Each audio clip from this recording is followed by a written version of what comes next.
And, you know, I'm willing to die for my children or to allow them to be in this kind of environment that I know they're in.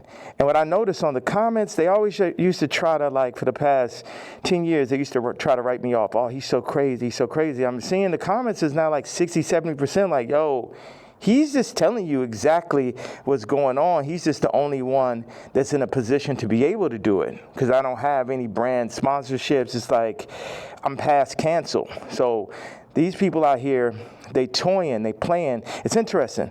The swastika, I want to just, you know, I know we have a little bit of time. I want to tell you, by doing it, it's sort of like a magnet where people get so mad and they start exposing themselves, because the Jews, they move in the tunnels. They move where you can't see them. They're an invisible hand, and they'll get like, what they'll do is they'll threaten people.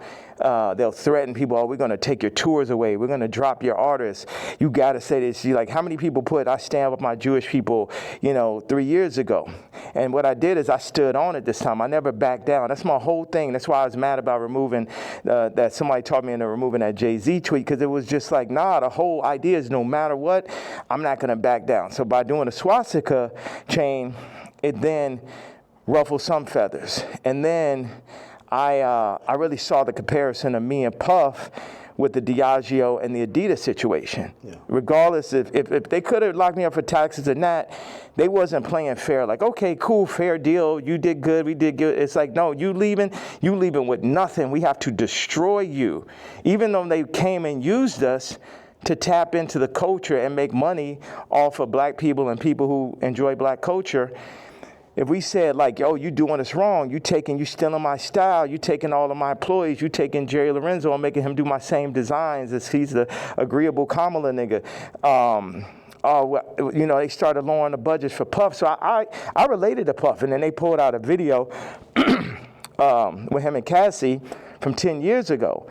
And then it made everybody be like, oh, Puff's a woman beater, so he's the devil. He needs to be in jail, right? Meanwhile, I don't know somebody who hasn't gotten into an altercation with a girl at one point, and including Cardi. So now Cardi's like he the number one guy at Rolling Loud, and Puff is in jail. And then you got two women beaters and you got two supposed pedophiles. Watch this. You got three. Watch this. Cardi, Puffy, Kendrick, the two pedophiles. Drake, R. Kelly, or supposed.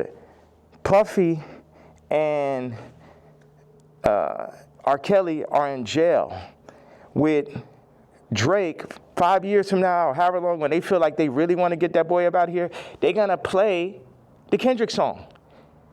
So that's how far they going. The Kendrick mix with the Universal, all that takedown of Drake reminds me of the No Diddy campaign for Diddy. Like, they going all out. But see, I know how to go all out, and I'm not even in their position. I just work on behalf of God. Like, how this shit comes together, the timing, everything is like a God sense. I had a couple things I want to say. So I pushed into the Puff song. I put my daughter on the song. The timing was so perfect. She went in, rapped it. She said, I'm getting sleepy. So she said, okay, good night. And that was the end. And she was giving me like the Lil Kim on the old Bad Boy record. So that's why we put that. And the idea was family. It's so many people who dad actually killed somebody, and they would do anything to have their dad home. The two twins, and Christian lost, their mama died and their daddy in jail.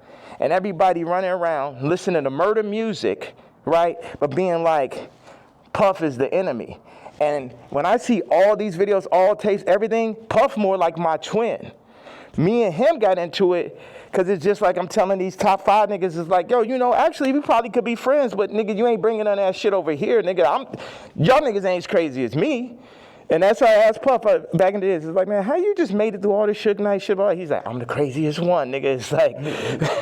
It's like, so once them people, we family, we can get into it. But they started taking that shit too far. I started taking it personal at a certain point. With Puff, like all of the media, because I wake up every day, whether I did something positive, negative, somebody got something negative to say. You know what I'm saying? So I relate to our idea of being torn down by the media.